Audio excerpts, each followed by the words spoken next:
అశోకుడు రోడ్డుకి ఇరువైపులా చెట్లు నాటించెను. చూడు, భాను కట్టించిన హాస్పిటల్ ఓపెనింగ్ ఈ రోజే. నేను అక్కడికి వెళుతున్నాను. నాన్నగారు అడిగితే షేవింగ్ చేయించుకోవడానికి బయటకు వెళ్ళానని చెప్పు.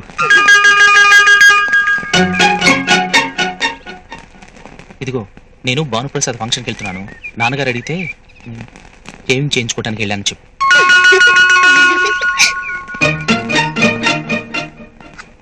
ఎప్పటికయ్యేది ప్రస్తుతమో అప్పటిగా మాటలాడి తప్పించుకు తిరుగువాడు ధన్యుడు సుమతి. నేను భానుప్రసాద్ బాబాయ్ హాస్పిటల్ దగ్గరికి వెళ్తున్నాను. తాతయ్య గారు అడిగితే షేవింగ్ చేయించుకోవడానికి వెళ్ళావని చెప్తాను. నేను గడ్డం గీయించుకోవడం ఏమిటి, గుడికి వెళ్ళానని చెప్పండి. అలాగే నాయనమ్మా. పుత్రోత్సాహము తండ్రికి పుత్రుడు జనించినప్పుడు కలుగదు, జనులా పుత్రుని కనుగొని పొగడగా నాడు కలుగును సుమతి. ఏంటి ఇల్లంతా నిశ్శబ్దంగా ఉంది? ఇంట్లో ఎవరు లేరా? నాన్న చిన్నాన్న షేవింగ్ చేయించుకోవడానికి వెళ్ళారు. మా మమ్మీ వీళ్ళ మమ్మీ వాళ్ళ మమ్మీ నీళ్ళకి వెళ్ళారు. నాన్నమ్మేమో గుడికి వెళ్ళింది తాతయ్య.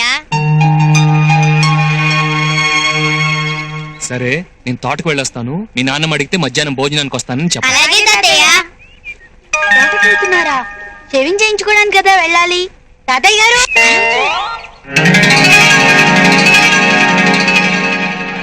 ఏమండి, టైం అయింది, ఇంకా మామయ్య గారు రాలేదు. తప్పకుండా వస్తాడు, నాకు ఆ నమ్మకం ఉంది. నమస్కారం, కూర్చోండి. Hello hello.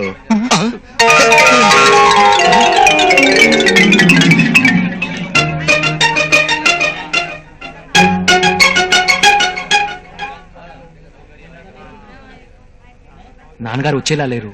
ఇప్పుడు ప్రారంభోత్సవం ఎలా? ఉండు బావా, నేను కవర్ చేస్తాను. అందరికీ నమస్కారం.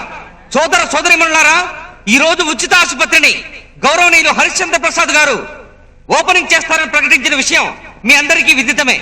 కానీ వారు ఒక తగవును పరిష్కరించడం కోసం అర్జెంటుగా వేరే ఊరు వెళ్ళవలసి వచ్చింది. ఆయన ప్రజల మనిషి కాబట్టి తను లేకపోతే హాస్పిటల్ ప్రారంభం ఆగిపోతుందన్న ఉద్దేశంతో తనకు బదులుగా ఆయన మనవడు చిరంజీవి హరిశ్చంద్ర ప్రసాద్ చేత ప్రారంభోత్సవ కార్యక్రమాన్ని జరిపించమని వారు ఫ్యాక్స్ ద్వారా మెసేజ్ పంపించారు. ఆయన కోరిక ప్రకారం హాస్పిటల్ ని చిరంజీవి హరిశ్చంద్ర ప్రసాద్ గారు ప్రారంభిస్తారు.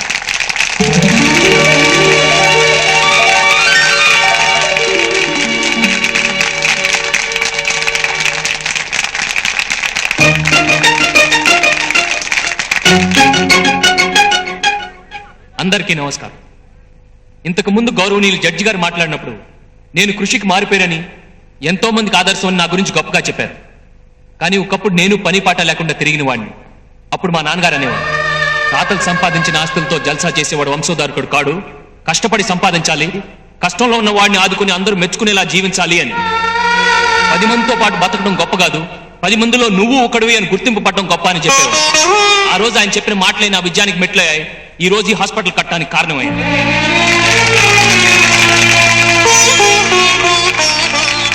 ఉలి దెబ్బకు బాధపడితే శిల్పం కాలేదు, దున్నేటప్పుడు బాధపడితే నేల కడుపున బంగారం పండదు. అలాగే తండ్రి కొట్టాడనో తిట్టాడనో పగ పెంచుకుంటే ఏ కొడుకు అభివృద్ధిలోకి రాలేడు.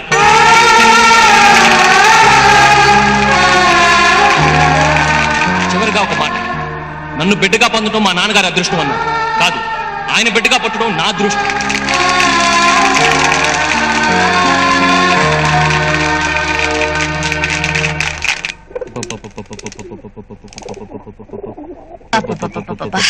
ఏం జనం, ఏం చప్పట్లు. దేని గురించి మాట్లాడుతున్నావు? అదే మన భానుప్రసాద్ హాస్పిటల్ ప్రారంభోత్సవం చేశాడు కదా, దాని గురించి. ఓహో, నువ్వు వెళ్ళొచ్చావు కావాలా? ఆ, ఆ, నేనెందుకు వెళ్తాను? పక్కింటి శ్రీ మహాలక్ష్మి గారు వెళ్ళారంట, ఆవిడ చెప్పింది. మీటింగ్ లో వాడు మాటి మాటికి మీ పేరే తలుచుకున్నాడంట. మా నాన్నగారి కోరిక ప్రకారమే ఈ హాస్పిటల్ కట్టించాను, నేను ఎదగడానికి, ఎన్నో సాధించడానికి ఆయన ఆశీర్వాద బలమే కారణమని గొప్పగా చెప్పాడంట. అది ఇంకొక మాట ఏదో చెప్పిందే. ఉలి దెబ్బలకి బాధపడితే రాయి రోలవుతుందా, దున్నేటప్పుడు. అరే, అది అలా కాదు. ఉలి దెబ్బకు బాధపడితే శిల్పం కాలేదు, దున్నేటప్పుడు బాధపడితే నేల కడుపున బంగారం పండదు. అది అవును, అది మీకెలా తెలుసు?